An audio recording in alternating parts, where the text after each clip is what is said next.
मित्रों नमस्कार, मैं संजीव कुमार कोहली और आज हम अपने इस वीडियो में अध्ययन करने जा रहे हैं कक्षा 7 की संस्कृत की पुस्तक आमोदिनी से एकादश पाठ सुभाषितानी के अभ्यास प्रश्नोत्तरों का।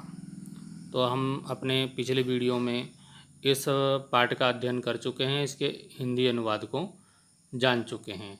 आज हम अभ्यास प्रश्नों का अध्ययन करने जा रहे हैं जो पाठ्य पुस्तक के अंत में दिए गए हैं। तो हमारा अभ्यास प्रश्न प्रारंभ करते हैं। हमारा पहला प्रश्न है, एतानी सुभाषितानी सस्वर गायत। इन जो सुभाषितानी के जो श्लोक हैं इनको अच्छे वचनों को स्वर सहित गाना है। तो इसको विद्यार्थी स्वयं कर सकते हैं, याद करना है और इसको गाना है। तो जो भी सुभाषितानी के श्लोक हैं उनको अच्छे से गा सकते हैं। अगला हमारा प्रश्न है प्रश्न संख्या 2, प्रश्नानाम उत्तराणि लिखत। प्रश्नों के उत्तर लिखो। तो है सफलम कस्य जीवितम अस्ति, किसका जीवन जो है सफल है। तो इस श्लोक में बताया गया है कि यस्य वाणी रसवती, जिसकी वाणी रसों से युक्त है, क्रिया श्रमवती, उसकी जो परिश्रमी है, जो परिश्रम करता है, लक्ष्मी चा दानवती, जिसकी लक्ष्मी दान देने के लिए होती है, तस्य जीवितम सफलम अस्ति, उसका जीवन सफल है। तो ये उत्तर आप लिख लेंगे। अगला जो प्रश्न है, देव कुत्र सहायका भवति, देवता किसके सहायक होते हैं, किसकी सहायता करते हैं, किसकी मदद करते हैं। तो उद्यम साहसम धैर्यम बुद्धि शक्ति पराक्रमा। तो जो उद्यमी होता है, परिश्रमी होता है, साहसी होता है, धैर्यशील होता है, बुद्धिवान होता है, शक्तिवान होता है, पराक्रमी होता है, षडेते यत्र वर्तते, जिसमें ये 6 चीज़ें होती हैं, तत्र देव सहायका भवति, उसकी देवता जो है सहायक होते हैं। ये हमारा दिया है इस श्लोक में कि उद्यम साहसम धैर्यम बुद्धि शक्ति पराक्रमः षडते यत्र वर्तन्ते तत्र देव सहायका, जिसमें ये 6 चीज़ें होती हैं उसकी देवता सहायक होते हैं। अगला हमारा प्रश्न है कि ताराणाम भूषणम का अस्ति, तारों का भूषण कौन है। तो ताराणाम भूषण चंद्रः अस्ति, चंद्रमा है। तारों का आभूषण चंद्रमा है। केन शोभन्ते निर्गंधा इव किंशुका। तो विद्याहीनः न शोभन्ते, विद्याहीन नहीं सुशोभित, जो विद्याहीन होते हैं वो शोभित नहीं होते, सुशोभित नहीं होते। निर्गंधा इव किंशुका, जिस प्रकार से जो किंशुक होता है, श्यामल का फूल होता है, वो सुंदर तो बहुत होता है लेकिन निर्गंध होती, उसमें कोई सुगंध नहीं होती, इसलिए उसको वो सुशोभित नहीं होता है। अगला हमारा प्रश्न है कि कोष्ठके आम अथवा ना इति लिखत। कोष्ठक में हाँ, आम का अर्थ होता है हाँ और ना मतलब नहीं। तो कोष्ठक में हाँ और ना लिखना है। तो जैसे हमारा है कि यथा धीमताम काला काव्यशास्त्र विनोदेन गच्छति। तो बुद्धिमानों का जो समय है वो काव्य शास्त्र से मनोरंजन करने में बीतता है। तो ये सही बात है, तो आम लिख देंगे, आम मतलब हाँ।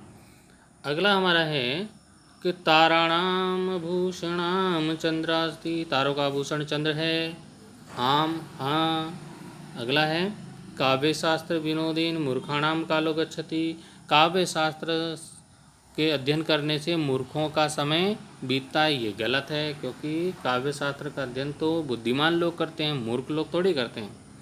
अगला है कि यस्य लक्ष्मी दानवती ना, जिसकी लक्ष्मी दान देने के लिए नहीं होती, तस्य जीवनम सफलम भवति, उसका जीवन सफल होता है।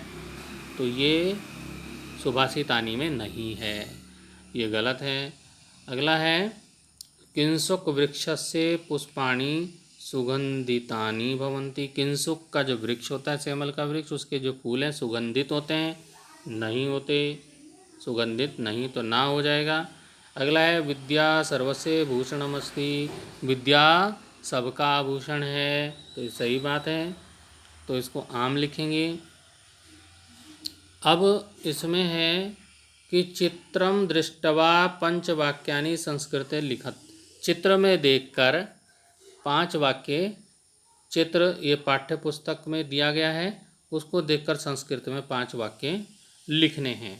तो हमारी ये पाठ्य पुस्तक में ये चित्र दिया गया है, ये आप देख रहे हैं, ये चित्र हमारी पाठ्य पुस्तक में दिया गया है और इसमें आपको 5 वाक्य, ये चित्र आपको दिखाई दे रहा है, इसमें आपको क्या क्या दिखाई दे रहा है उसको देख करके आप इसमें देख लीजिए क्या क्या आपको दिखाई दे रहा है, और उसको देख करके आपको 5 वाक्य आपको यहाँ पर लिखने हैं। तो इसमें हमको सूर्य दिखाई दे रहा, बादल दिखाई दे रहा, पर्वत दिखाई दे रहे, नदी दिखाई दे रही, वृक्ष दिखाई दे रही, सब कुछ जो कुछ भी आपको इसमें दिखाई दे रहा है उसको देख करके आपको 5 वाक्य लिखने हैं।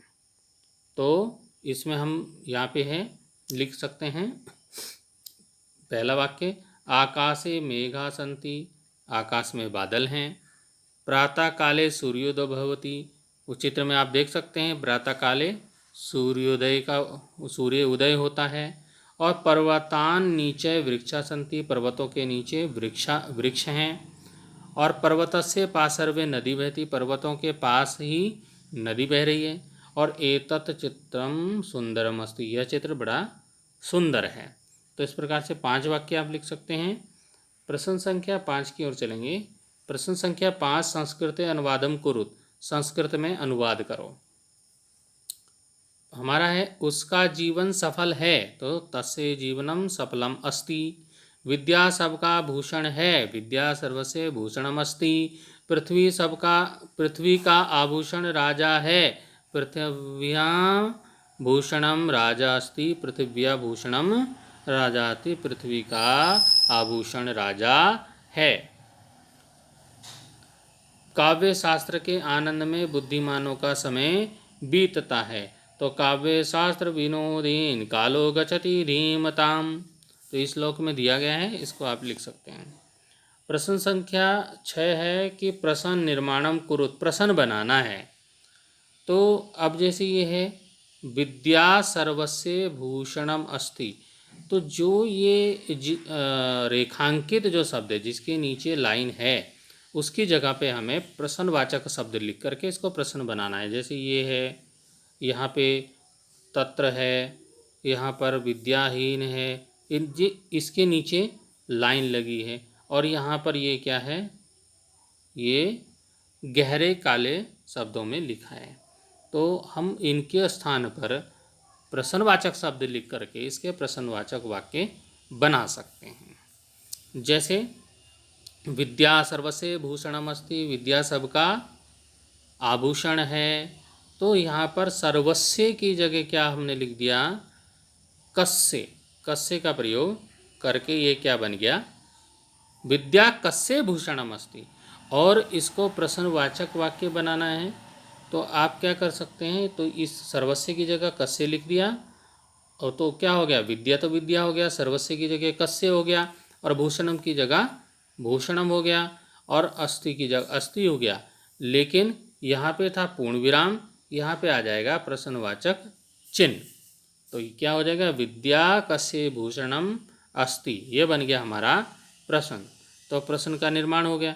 ऐसे ख में चलते हैं, ख वाले में है सफलम तस्य जीवितम, उसका जीवन सफल है, तो यहाँ भी तस्य की जगह क्या लिख दिया, कस्य लिख दिया और प्रश्नवाचक चिन्ह लगा दिया।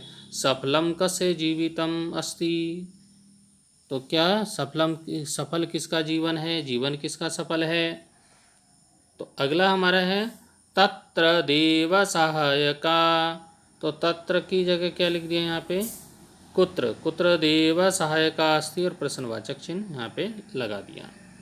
इसी प्रकार से विद्याहीन न शोभन्ते, विद्याहीन शोभा नहीं देते हैं, तो के न शोभन्ते, और प्रश्नवाचक चिन्ह यहाँ पे लगा दिया, ये प्रश्नवाचक बन गया। अगला हमारा है धीमताम कालः काव्यशास्त्र विनोदीन गच्छति, तो इसके काव्यशास्त्र विनोदीन के स्थान पे क्या लिख दिया, केन, यहाँ पे आ गया केन। तो क्या हो गया, धीमताम काला, ये तो ऊपर से ही आ गया, और इसकी जगह हमने लिख दिया केन, और गच्छति का गच्छति हो गया, अंत में प्रश्नवाचक चिन्ह लगा दिया। तो इस प्रकार से ये प्रश्नवाचक वाक्य हमारे बन गए। अगले प्रश्न की ओर चलेंगे। अगला प्रश्न है, सुभाषितेभ्य अव्यय पदानि चुनुत प्रयोगम च कुरुत। सुभाषितों, जो अच्छे वचनों से अव्यय पद चुनो और वाक्य में प्रयोग करो। तो यहाँ पे हमने अव्यय पद चुने, यत्र तत्र और इव, इनका हम वाक्य में प्रयोग कर रहे हैं।